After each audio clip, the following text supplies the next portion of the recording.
That's where I've been and who I am, although as I've grown. This isn't self-help, it's a full-on rebirth. Welcome to Girl Wake Up, the podcast for women who are done playing small, staying silent, or living by rules they never wrote. I'm Amy Polacco, journalist, divorce and life coach, and freedom warrior, and I'm here to help you take your power back. Because the system isn't going to save us. We need to save ourselves. So grab your coffee, your courage, and maybe a few curse words. It's time to wake up. The Dirty John story began in 2017 with the Los Angeles Times hit podcast Dirty John, which exposed John Meehan as a serial con man who used charm and intimacy to manipulate women. The investigation later became a scripted series on Bravo in 2018, starring Connie Britton, and later streamed on Netflix, turning the story into a cultural phenomenon. More recently, the First Wife podcast has reframed the story through the voices of the women harmed by Meehan, including our guest, Tonia Bales, shifting the focus from spectacle to survival. Welcome, everybody, to Girl Wake Up. Today's episode is about what happens when the red flags don't show up all at once, but one by one. You may know the story of Dirty John, right? Maybe you've watched the show or listened to some podcasts, but today we're hearing from the woman who lived it and lived to outsmart it. I'm so excited that Tonia Bales is here. She's the first wife of John Meehan and the author of the powerful new book out right now, When You See It, How I Outsmarted and Outlasted Dirty John. And ladies, this isn't just a story about surviving a con man. It's about intuition, manipulation, coercive control, and what it really takes to break free. These predators aren't just scary, but they derail your life. Ask me how I know, right? They cost you precious time, causing financial devastation and affecting your mental and physical health, which I'm sure Tonia is going to talk about. We're so honored to have you here to share your story. Welcome to Girl Wake Up, Tonia. Well, thank you, Amy. I'm so excited to be here. Thanks for having me on your program. Well, your book is called When You See It. I'm curious, what was the moment when you feel like you truly saw your situation for what it was, and what made that moment different from other red flags that so many of us have lived through, right? Yeah, so there's so much here. There's so many red flags, but I say don't be too judgy. It was 1988 when I met John, so red flags weren't talked about, back then. Right, But right. but I can fast forward you to I think I describe in the book that some of the uh, instincts or gut feelings that I had all began to bubble up at one time when when things were really starting to reveal themselves with John. And it really wasn't until I made a very scary phone call to his mom, Mm-hmm. someone who I'd never met and never talked to, that I realized, oh my God, I'm in big trouble, and I have married someone that I literally know nothing about, who has a hidden past and a hidden present, honestly. Mm-hmm. And, I mean, terrible, just terrible. And this could happen to anybody, right, Tonia? Because, I'm a divorce coach. I'm coaching women all the time, and they say, I'm so stupid. How did I not see this? And I validate for them. You didn't do anything wrong, right? You thought that other person was honest and a good person just like you are. Don't you think that's the case? Right. Yeah, because I think you see life through your own eyes, and if you're an honest person, you don't believe or see that other people can look you right in the face and be lying to you about um, who they are, what their birthday is, who their family is. It's not on your radar because you're an honest person.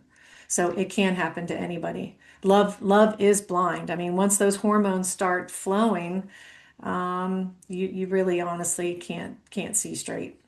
Right. And don't you think that our society conditions people? I always feel like I'm picking on Disney here, but we grew up watching these movies where when they're over the top and things happen quickly, that's how it's supposed to be. So we second guess ourselves. And like you said, there were probably like a million little cuts before you finally had the last straw, right? And we doubt our own intuition because they're telling us we're crazy. They're telling us our intuition is off, right?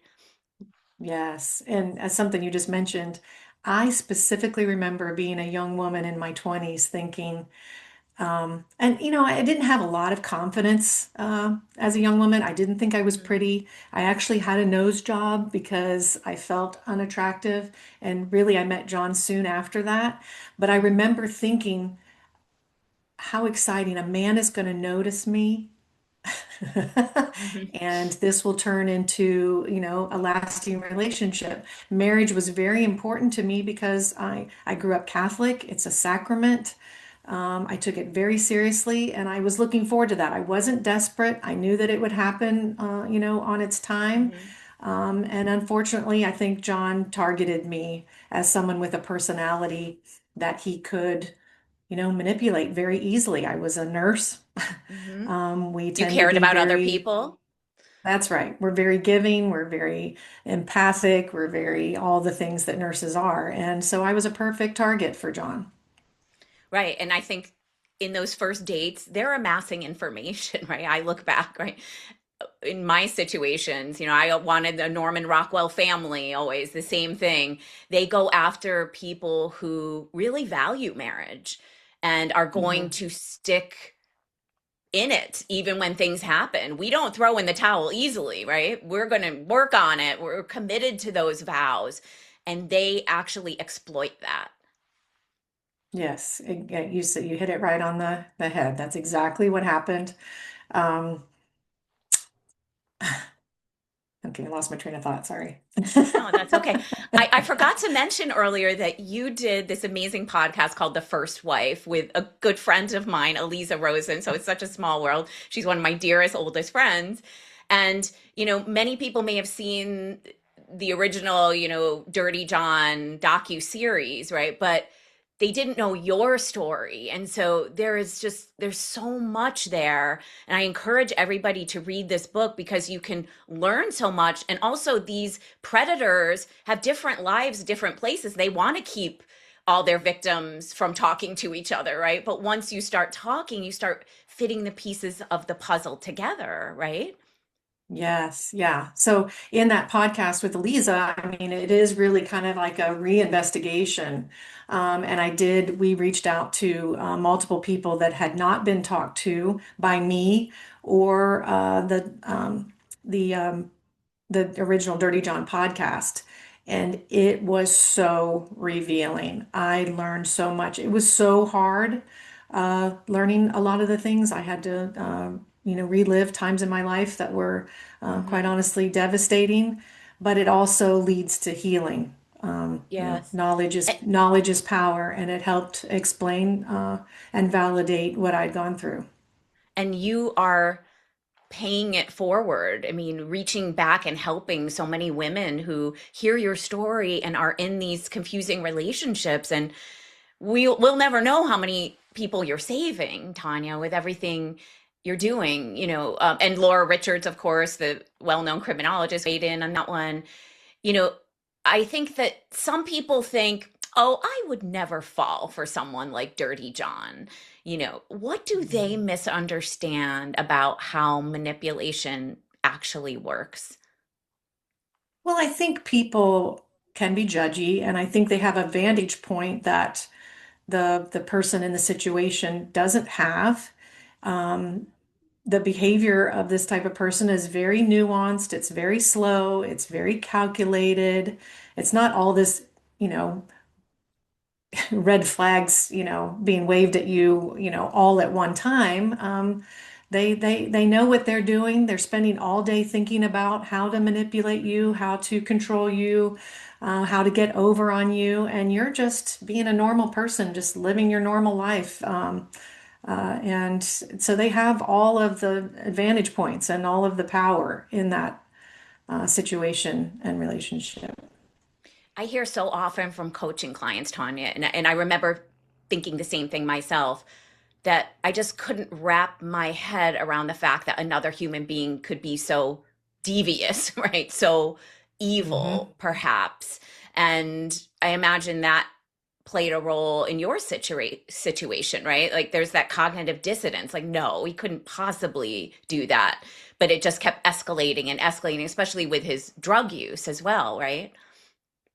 Yeah, so I mean, I didn't even, drug use was not on my radar until I talked to his mom, searched his office. I honestly was thinking, I think he must be having an affair. And I went Mm-hmm. down into his office and I searched, really looking for anything. And I found evidence that he was meeting a woman, because there was directions to a hotel. And then I found the drug box, which him using drugs was not on my radar. And, I give drugs.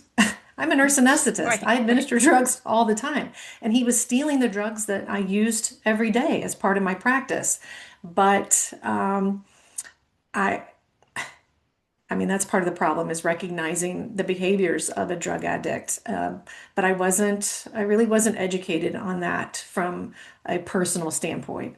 So finding those drugs, I was like, are these for him? Are these, his mom told me that he was mailing drugs to his brother. Are they for the brother? Is he, just accidentally brought these home? And I thought that's ridiculous. I'm a nurse anesthetist too. I've never accidentally brought home handfuls of narcotics, but there's just something, I don't know, seeing is believing. And I think, and I just I wasn't sure. I wasn't willing to accuse him of something so serious Mm-hmm. without knowing for sure. And so I just set out to, learn everything I could, document everything I could, watch the narcotic box to see if drugs were coming or going. I just really had to become my own personal detective and advocate Mm-hmm. because even And that, even after I'm sorry, even after I reported him, it wasn't really taken as seriously as I thought. And of course, they had to suspect me too. Like they had to suspect that maybe I'm just upset that my husband's had an affair and now I'm going to set him up by, planting drugs in the home.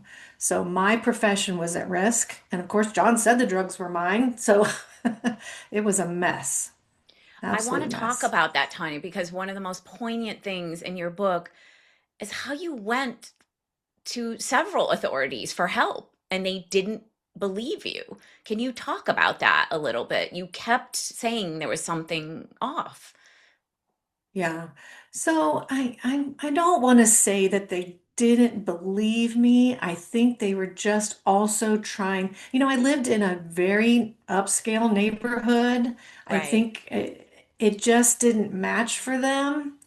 And I think they Hmm. had to do their due diligence to some extent, Got it. because I could have been setting him up. It is a possibility. So I think they had to, to figure it all out and do an investigation. It really was once I went to the DEA, Hmm. and I sat with two men in a small room, told them the whole story, told them that I found out that he's living under he's changed his name, he's changed his birth date, blah, blah, blah. And they literally, one guy in the corner felt like he was bored with my story and he was closing his eyes. And the other guy's like, well, this could be construed as you being, just, an angry wife who's been cheated on. I mean, he said it, and I said, but that's not the case. That's not what's happening. And so that is an instance where I just really felt diminished and, not really believed. And then I just kept waiting. They said they're gonna be watching him. They're gonna watch him. Something's gonna happen. And it went for months and more than a year that John was still practicing as a nurse anesthetist. And I'm like, is anybody doing anything? And then, Hmm. unbeknownst to me, there is a joke that DEA means don't enforce anything. So, so maybe it's a common problem. I don't know. Hmm. I'm sure they don't have all the time and money in the world to investigate everything, but Right. yeah. Well, you know, Tanya, that I co-authored this book with Dr. Christine Cocciola, who you know, and we talk a lot about how the tables are turned and women are portrayed as out for revenge. I wrote an article for Ms. Magazine about that a while back, right? That were often seen as the scorned lover, and they're manipulative and all these things. And I think your case is an example of that, like you said, that bubbled to the surface a little bit, and they said the quiet part out loud a little bit. I mean, I don't want to give everything away in your book because I want people to read your book because it's incredible, but you also unearthed all these relationships he was having at the same time he was with you. I mean, that must have been devastating. And I think for so many women, don't you think, Tanya, you have this gut feeling something's off, but you can't prove it. And if you do confront them, they gaslight, they tell you you're too Mhm. sensitive, they tell you I love you. They might even start in a whole nother round of love bombing. So how did that happen for you? Yeah, so one particular incident, I mean, it's the first chapter of my book. I receive a phone call from a woman who is actually looking for John because she doesn't know he's married. I answer the phone. She says, "Is this his sister?" And I said, "No, this is his wife." And she starts stuttering, stuttering, backpedaling. And finally, I convinced her to tell me. Um, and she exposes that I think you're married to a con artist. He told us that this BMW is his, and that and she said I slept with him last night, and on and on and on. So fast forward, we work through that because John uh, tells me that it's not true. He tells me that he made some unflattering remarks to some girls at school. He was in nursing school at the time, and they're out Mm, for revenge on him. And that's mm, why this woman has called. I don't have any proof that he's telling the right. truth or she's telling the truth. But he used that against me fast forward many years later when he wants to go ahead and divorce. He said, "You're never going to believe me that I didn't sleep with that woman and that Hmm. I was crazy and that's why he was leaving. You're never going to believe me." And I think deep down, even though I did stay, he convinced me to stay. He convinced me that it wasn't true. Deep down, I was worried that it was true, but I had no way to prove it. I was going to So, ask you about that. Did your body, Tanya, in any way kind of show you? There's that gut feeling. And lately, I've been talking to so yeah. many divorce coaching clients who are literally getting physically ill, right? Because they're living in this situation that is not healthy at all. What were you going through during that time?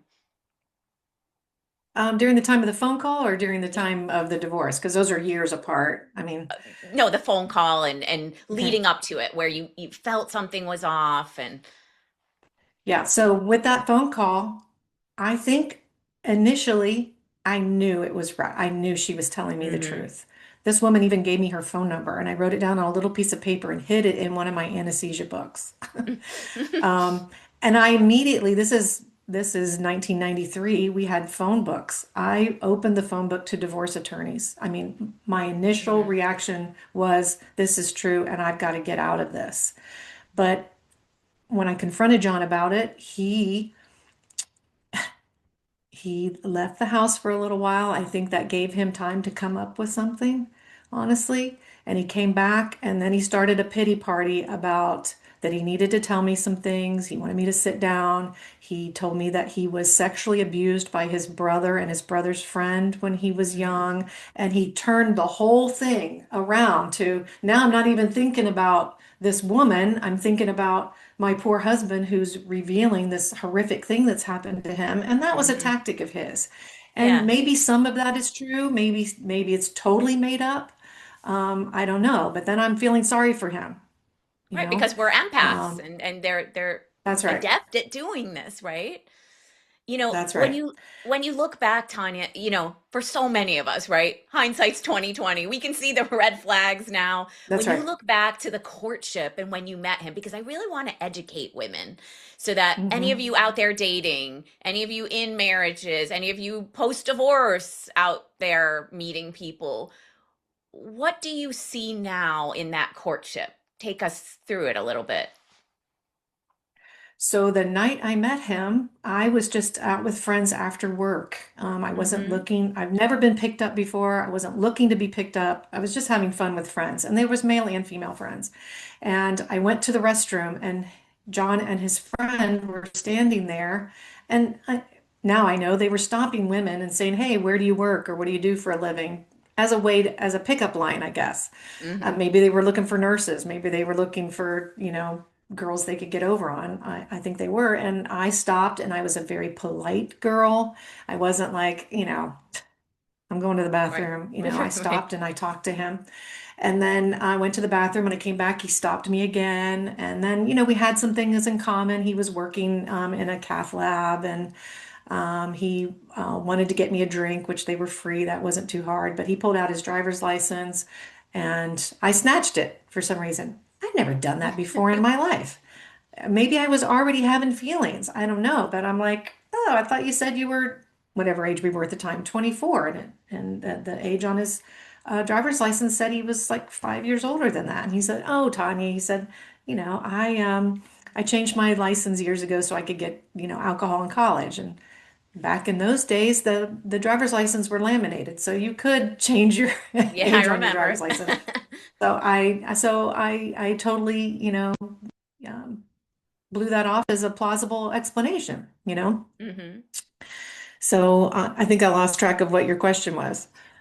When you met him, in retrospect, do you look back and say, oh, Oh, the that was a courting. red Yeah. flag. That was a red Yeah. flag. Now that we're more So educated. Yeah. So Amy, he that night, as I understand now, not then, that he started pushing boundaries to see if I would Hmm. drop my boundaries. So his friend wanted to leave and he didn't want to leave. He was enjoying my company. And he said, will you give me a ride home? Because, Jeff wants to go home. And I said, no. And he eventually was able to, through flattery and all the things, convince me to give him a ride home. And my intention, Amy, he lived the opposite direction of me. I really didn't want to drive him home. I had worked, I was Hmm. tired, I wanted to go home and go to bed. I drove him home. My intention was, thanks for the dance. See ya, wouldn't want to be ya. And Hmm. then we get outside of his door, and now he wants to show me renovations he's done in his home. Um, Somehow he convinced me to go inside. Okay, I'm going to go inside, and in 2 minutes, I'm going to turn around and come back. And then he tosses me a basketball, and then we're in a Nerf basketball Hmm. game, and then there's touching, and then there's kissing, and then something I've never done in my life. I stayed all Hmm. night and I Hmm. slept with him. And then such regret in the morning. But all of those things were Right. He boundaries was that he was testing you. able to Right. push. Yeah. Well, and I failed miserably. Well, Um, hey, we all can look back, Tanya, right? In a relationship I was in, same thing, a story about a transgression in youth, but then you make excuses for them and they seem like they're opening up to you. They're doing all of these things to break down those boundaries, like you said. And convince us that this is like a soulmate type relationship, right? Like when mhm. you do stay over the first night, right? When you're destined to be together and it's not a terrible thing to do. So I think that's what they're doing all the time, right? Yeah. And I was somebody that I rejecting someone else felt so uncomfortable to me. It's not something I had done, and it was easier for me to, I guess, Mm-hmm. cave than to be in that moment of rejecting him and feeling sorry for him for the rejection. To me, that it's crazy now. But and then John gave me his phone number, and I left in the morning, and I thought, okay, I'm not going to Mm-hmm. call him. This was a mistake. But he knew where I worked because that's one of his first questions. So he had me paged at work the next day. And then he was full of, I Mm-hmm. really enjoyed your company. I think we have a lot in common. I'd love to take you out on a real date, like a reset, start over. And to me, I was like, okay, well, maybe you can start over. Maybe he's right. Maybe, I can erase this because this is going to be somebody that's for me. But Mm-hmm. I just made a mistake. And so then that's how our courtship started.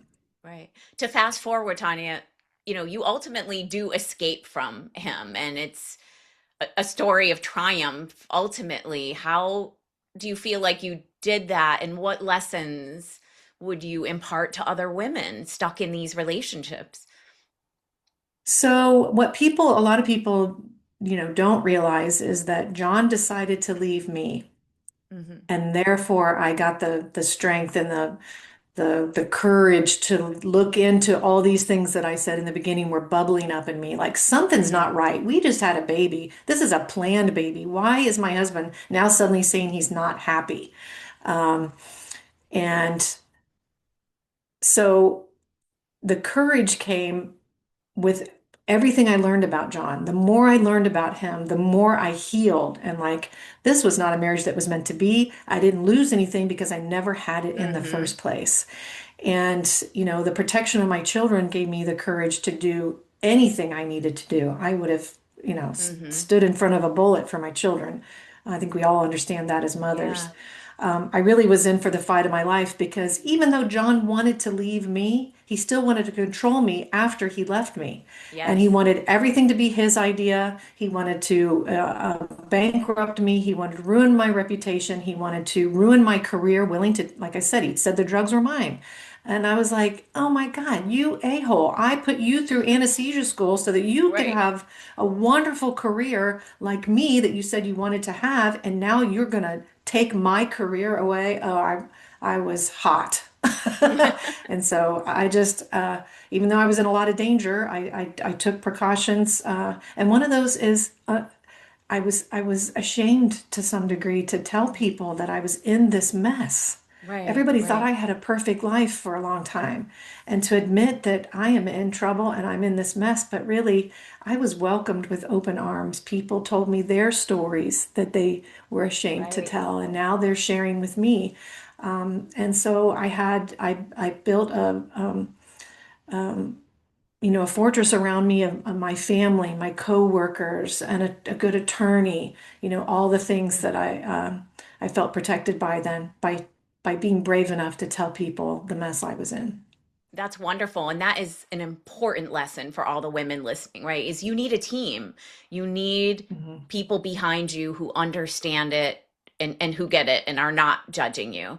And I think one of the reasons that the Dirty John documentary was so successful, right? Or that show was because when people saw Deborah Newell's story, they identified with it. Maybe it didn't have those dramatic, you know, ending, but they could see themselves in what happened with her, right?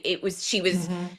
very compassionate, empathetic. He Forgiving. was, right, he was a moocher ultimately. And I often say to my clients, Tanya, that, this sounds like a gross generalization that there are two kinds of narcissists, but I see a lot who are the very powerful, maybe they're in finance, make a lot of money, they want to control their wives, right? They give them an allowance, they can't even get $20 to go to Starbucks or something like that. And then there are the others that see an opportunity and latch onto it. And he got you to put him through school, right? He got Deborah to support him. They are experts at this. Mhm. Yeah, and then the thing with them that is very hard for us normal brain people to understand is Right. because we would think, oh my God, if I tell this lie, this could happen. They don't think like that. They don't have a long plan because they'll just pivot on to the next woman. They don't even care. Hell with you. Tomorrow I'll go try on, with this woman. So that's hard for us to understand because we're always thinking of consequences and reputation, but they don't have any of those things, to worry about. So That's exactly they don't care right. I what mean, they say or what they do. right. They treat us or people like little pieces on a chessboard, and they often think they're above the law. They don't even think about the law. They lie to people in Right. authority, and they get away with it a lot of the time.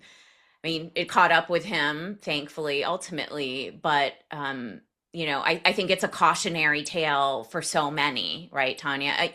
How are your children? I know your daughter is part of this project. Do you want to talk a little bit about, how you, as the mama bear, has shepherded them through all of this? Yeah, so I hope I've been a good example to my daughters of Hmm. of strength and letting them know because I think they felt shame too. And Hmm. not many children have to go through their father being on Netflix. Right. Right, that's a process. And they were young, and I think that was somewhat embarrassing. But I always let them know that this is not our shame. We didn't do anything wrong. This is his shame. And it's an important story for us to share with other women so that maybe somebody will wake up and see that they're with somebody that they need to get away from. My girls are both doing great. They're both in helping professions. One's a labor and delivery nurse, one's a mental health counselor, which I absolutely love that because my children Yeah. were in counseling for years. They're not unscathed. I'm sure it has effect on their identity, their relationships, but I feel like we've worked through it the best way that I knew how. I had help, like I said, with a counselor, so there's no book on how to handle this. But I was conscious that I needed to do this right. The things I needed to say to them need to be well thought out. What I said Mhm. about their father, even though he really is one of the worst people ever, I had to be careful about not Right. saying that to my children because um, that was going to hurt them. Yeah. Right, right. What would you say to your younger self, Tanya? And what do you say to your daughters about relationships? What would you say to all the women listening? I mean, what are the golden rules and warnings in your mind? Yeah. So what I'd say to my younger self is you were fine just the way you were, but Mm-hmm. someone took advantage of you. Mm-hmm. I've never wanted to let John have the best parts of me. So Mm-hmm. I've tried to stay true to who I was, but be a little bit smarter. Listen to your gut, listen to your instincts. It's not rude to listen to those things. I was too polite. I believed him more than I believed myself. And don't let a man or anyone for that matter talk you out of what you know to be true. You are the only person in the room you know is telling the truth. And unfortunately, you have to think about that from time to time. That is excellent advice. And I just want to move on to the segment we do here on Girl Wake Up, where I, pose a common societal message women hear, right? And we have our guest react to it. And you can tell me whether you think this is truth or trap. Strong women don't end up in controlling relationships. Baloney. Exactly. Not true. Right. And I why do you hope think that that's I'm an not true? example. You're right, I because hope they don't that, you think they target strong women, these yeah, I think they predators? like strong women. I think they like the challenge of a strong woman. Um, I mean, I think, easy targets aren't fun for them. That this Right. is a game. Right. And I think in the beginning, we are something they want. We're someone on their arm. They're proud of different things. And then they eventually start kind of chipping away at you. They're more threatened and resentful. So it's a first you're on the pedestal, then they tear you down, right? So they definitely go Yes. for strong women. And I just want to read a letter we got from a listener who knew we were having you on the show and would love for you to weigh in. She says, Dear Girl Wake Up, I've been dating someone who looks great on paper, charming, attentive, well liked, but I'm constantly doubting myself. When I bring up concerns, he tells me I'm too sensitive or misunderstanding things. He pushes for closeness faster than I'm comfortable with, talking about the future, living together, even money. And when I slow things down, he says I have trust issues. There's no big red flag, no violence, nothing I can point to, but I feel anxious around him. I'm wondering, am I overreacting, or is this what it looks like when you need to leave before something bad happens? What do you think about this, Tanya? There are red flags. Mm-hmm. Your body is telling you, and you're not listening to it. Hey, listen, the feeling of love, there's nothing better. But putting yourself at risk of a miserable life and a miserable relationship because you don't want to believe yourself or you're not looking at this person more closely is really going to end up, bad for her. Alls I can, my advice to her is believe yourself. If he is diminishing the feelings that you're having now, that's not going to get better. That's going to last your relationship. So he should be somebody who would say, "Oh, let me understand why you feel that way," or Mm-hmm. um, trying to understand her feelings rather than just saying you're to this or you're to that. There's huge red flags in this relationship for me. Absolutely. Me too. And I think that, a lot of times we bargain with ourselves. We make excuses for them. We don't want to be single, though I do love the trend we're seeing, Tonia, of more women saying, I want to be single, right? I just wrote an article for Newsweek about that, saying, you know what? After I get done with a relationship like this, any unhealthy type of relationship, I'm going to protect my peace, and you start to really be more and more discerning, which is what we would urge that letter writer to do, because as I mentioned at the beginning of the podcast today, the financial devastation is huge too, right? In addition to the physical and emotional. And some of these guys can derail careers, put you in debt. I've seen women go from living an amazing life to homeless and bankrupt and all of these things. So you've got to protect your own resources as well. This could have detrimental effects for years to come. Right? That's right. Right. Well, thank you so much for being here, Tonia. Is there anything you want to add that I missed or forgot to talk? I mean, I know we could talk forever. I don't want to give too much away because I want people to get this book. Yeah. You want me to show you the book? Yes. Show me the book. Yeah. Oh, I love it. I love the cover. Yes. Red and black is a good motif, right? I promise I didn't copy. Oh, no, I know. No, I think it's great because it evokes that true crime feeling, and it is. I mean, it's a very dramatic story and thought-provoking and moving. So I hope all of you get it there. Where can people find it, Tonia, and where can they connect with you? So it is available on Amazon, on Barnes and Noble. I guess this is January 13th, right? Yes. So it's available today. It's available. Yes. When this airs. And, Absolutely. I mean, people can follow me. I have a Facebook, Tonia Sells Bales, and Instagram, Tonia Bales. And they're welcome to follow that and watch the launch of the book and see where it goes. There's also, and it's been announced, so I can talk about it. Netflix is doing a documentary. They're going to bring this all back up again, but from a new perspective, hopefully more victim focused. Great. And all these years later, how everyone's doing, and maybe even some new people that you haven't heard from.